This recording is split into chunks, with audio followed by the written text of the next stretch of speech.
সুপ্রিয় শিক্ষার্থীবৃন্দ, আমি এখন আলোচনা করব তোমাদের টেনসর অ্যানালাইসিসের প্রথম অধ্যায়ের একটা মহা গুরুত্বপূর্ণ ডেফিনেশন অথবা সিম্বল নিয়ে, যাই বলো না কেন।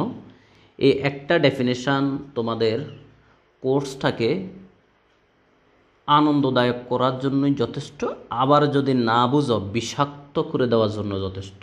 এই প্রতীক বা এই ডেফিনেশনটা তোমাদের বইয়ের রন্ধ্রে রন্ধ্রে আছে, অত্যন্ত গুরুত্বপূর্ণ তোমাদের পরীক্ষার জন্য এবং তোমাদের বাকি টপিকসগুলো ক্লিয়ার বোঝার জন্য।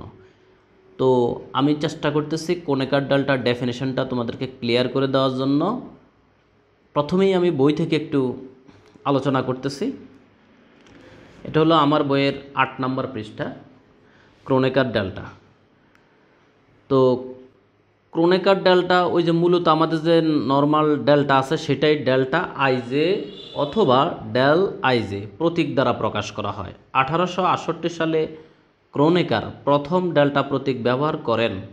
ইহা নিম্নরূপে সংজ্ঞায়িত। আবার ইংলিশে সেম জিনিসটাই লেখা, the Kronecker delta is denoted by the symbol delta IJ or delta I, এখানে উপরে এখানে নিচে আর এখানে হলো এক জায়গায়। The delta symbol was first used in print by Kronecker in 1868. It is defined as follows. মূল কথা হলো, আমাদের যখন ক্রোনেকার ডেল্টার ডেফিনেশনটা পরীক্ষা আসবে আমরা কিভাবে লিখব সেটা আমি এখন খাতায় লিখতেছি। তোমরা যারা বাংলায় লিখবে তারা লিখবে যে ক্রোনেকার ডেল্টাকে নিম্নলিখিতভাবে প্রকাশ করা হয় এবং সংজ্ঞায়িত করা হয়। তো আমি আর যারা ইংলিশে লিখবে তারা লিখবে যে the Kronecker delta is denoted by the symbol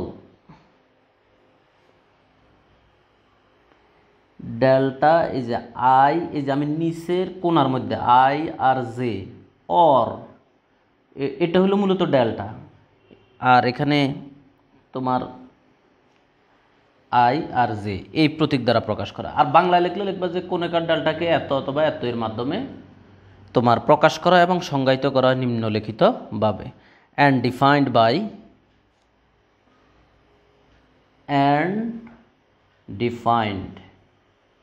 by এবং নিম্নোক্তভাবে সংজ্ঞায়িত করা হয়। এই দেখো এইভাবে লিখছি আই জে, এটা সে কিন্তু এটা বেশি প্রচলিত, আই জে, এই উপরে একটা নিচে একটা। বিষয়টা হলো এরকম, যখন আই আর জে এর মান 1 হয় তখন ক্রোনেকার ডেল্টার মান 1 হয় আই ইকুয়াল টু জে, আর ক্রোনেকার ডেল্টার মান 0 হবে হয় I is not J, I is not J, তখন তোমার ক্রোনেকার ডেল্টার মানটা 0 হবে। এটা এই পর্যন্ত লিখলেই তোমার এনাফ। আমাদের কিন্তু ভবিষ্যতে কিন্তু এটা কাজে লাগবে। যেমন আমরা যদি একটা এক্সাম্পল দিই, এটা আমাদের ডেফিনেশন আসলে আমাদের এক্সাম্পল দিতে হবে না, আমি তোমাদের বোঝার জন্য একটা এক্সাম্পল দিচ্ছি। ধরো ক্রোনেকার ডেল্টার মান এখানে লেখা আছে 2, এখানে লেখা আছে 2, অর্থাৎ আই এর মান যা জে এর মানও তা, তখন এই ক্রোনেকার ডেল্টার মান 1। কিন্তু যদি এরকম দেওয়া থাকে, ধরো এই ক্রোনেকার ডেল্টা এখানে দিল 2, এখানে দিল ধরো 3, এই দুইটা কিন্তু সমান নয়, এই জন্য তখন ক্রোনেকার ডেল্টার মানটা হবে 0। এখানে যেহেতু আই আর জে সমান, এখানে হলো আই আর জে ইজ নট সমান। এই হলো আমাদের ক্রোনেকার ডেল্টা। ঠিক আছে, ক্রোনেকার ডেল্টা আমাদের স্বাভাবিক আমরা যে ডেল্টা লিখি তার মতো, এখান দিয়ে উপর দিয়ে একটু মুখটা ফাঁকা থাকবে, আই জে। আমরা ভিতরে গেলে আরও বিস্তারিত আলোচনা করব, ক্রোনেকার ডেল্টার ব্যবহার প্রচুর আছে। তো যাই হোক, মনোযোগ দিয়ে তোমরা ক্রোনেকার ডেল্টার ডেফিনেশনটা প্র্যাকটিস করবে এবং খাতা লিখে শিখবে। বাংলায় যারা লিখবা তাদের কথা তো বললাম যে ক্রোনেকার ডেল্টাকে নিম্নলিখিতভাবে প্রকাশ করা হয় এবং সংজ্ঞায়িত করা হয়, এটা লিখবা হয় না জায়গায় লিখবা যখন, এই আর কোনো কথা নেই। ঠিক আছে।